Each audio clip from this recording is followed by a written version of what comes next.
আব্বাস সিদ্দিকীর ভাই নওশাদ সিদ্দিকী কি বলছে? রাজ্যের প্রশাসন যদি ওটার এই ব্যবস্থা না নেয় তাহলে সাধারণ মানুষ তার ব্যবস্থা নেবে। কথাগুলো একটু শুনেন মনোযোগ দিয়ে ভাই, আরো কি বলছে দেখেন। নেতাজির নামের কোনো জায়গার পরিবর্তন আমরা করতে দেব না। রাজ্যের প্রশাসন আছে, যদি ওটা ব্যবস্থা না নেয় তাহলে সাধারণ মানুষকে ব্যবস্থা নিতে হবে। কখনো হচ্ছে নাকি? কার সম্পর্কে কি বলছে? বাঙালির আইকন নাই, দেশের যুবকদের আইকন। তারা না থাকলে হয়তো আমরা এখনো স্বাধীন হতে পারতাম না। তৃণমূলের মুসলমানদের মাথায় বেল রেখে এতদিন খেয়েছে, ওই বিজেপি এখন হিন্দুদের মাথায় বেল নারকেল রেখে খাওয়ার চেষ্টা করছে। চীন আর আমেরিকা সাইবার লড়াইকে প্রথমেই থাকবে, তার লড়াই চলছে। আর আমরা যদি এখনো মসজিদ মন্দিরের সাউন্ড কত ডেসিবেল থাকবে না থাকবে এই নিয়ে লড়াই যদি আমরা জড়িয়ে পড়ি, তাহলে আমাদের থেকে দুর্ভাগ্য আর কাজ থাকবে বলুন।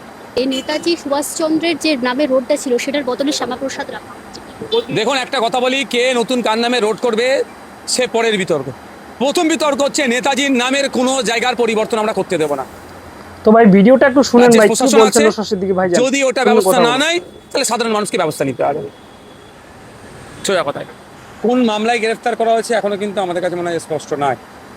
তবে যেটা নিয়ে আমরা ভাবছি হয়তো আরজিকর কাণ্ডের জন্য, আমি আজকেও জোর গলায় বলবো, আরজিকরে তিলোত্তমা বিচার পায়নি, তার পরিবার বিচার পায়নি, আমরাও বিচার পাইনি। বিচার দরকার। যেভাবে ডিউটিরত অবস্থায় একটা ডক্টরকে নির্মমভাবে হত্যা করা হলো, তারপরে তাকে ধর্ষণ করানো হয়েছে, এটা কোনোভাবেই মেনে নেওয়া যায় না। বিচার পাওয়াটা অবশ্যই দরকার। কিন্তু প্রশ্ন থেকে যাচ্ছে সিবিআইয়ের ভূমিকা নিয়ে। তারা ঠিক তাদের ভূমিকা কী ছিল? ইনভেস্টিগেশনের পার্ট যখন তাদের হাতে ছিল, প্রশ্ন থেকে যাচ্ছে। শুনলাম নির্মল ঘোষ অ্যারেস্ট হয়েছে, কোন কেসে অ্যারেস্ট হয়েছে এখনো কিন্তু আমাদের কাছে সে বিষয়টা পরিষ্কার নয়। দাদা, আমরা দেখছি যে অনন্ত মহারাজ, সেই অনন্ত মহারাজ কিন্তু স্টেটমেন্ট দিচ্ছেন যে তিনি যা বলছেন সেই ডকুমেন্টের ভিত্তিতে তিনি বলছেন, তিনি কিন্তু নিজের কথা বলছেন। দেখুন, আমার একদম স্পষ্ট বিষয় এটাতে বার্তা, একদম রাইট কথা আপনারা বলেছে জানেন ভাই, আমি দেখেন বিধানসভায় ভিডিওটা নিন্দা প্রস্তাব শুনেন আরো। এনেছি, জমা করেছি ওখানে। তারপরে মিডিয়ার সামনে বলেছি কোনোভাবেই টলারেট করা যাবে না দেশের একজন স্বাধীনতা সংগ্রামী, প্রথম সারির স্বাধীনতা সংগ্রামী সম্পর্কে এই ধরনের কথা বলা মানব না আমরা। গণতন্ত্র আছে, আইন হাতে তুলে নেওয়ার এখানে কোনো প্রভিশন নেই। আমরা সিস্টেমের প্রতিবাদ করব, ডেমোক্রেটিক ওয়েতে প্রতিবাদ যেমন করব, পুলিশ প্রশাসনের কাজ হবে এটাকে আটকানো।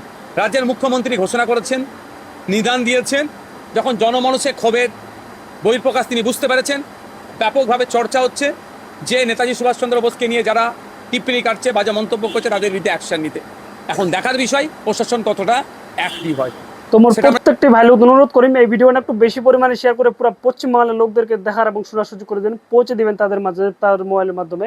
অবশ্যই একটু ভিডিওটা শেয়ার বেশি পরিমাণে করলে পৌঁছে যাবে সবার মোবাইলে। অবশ্যই ভিডিওটা শেয়ার করে সবাইকে দেখার এবং শোনার সুযোগ করে দিবেন।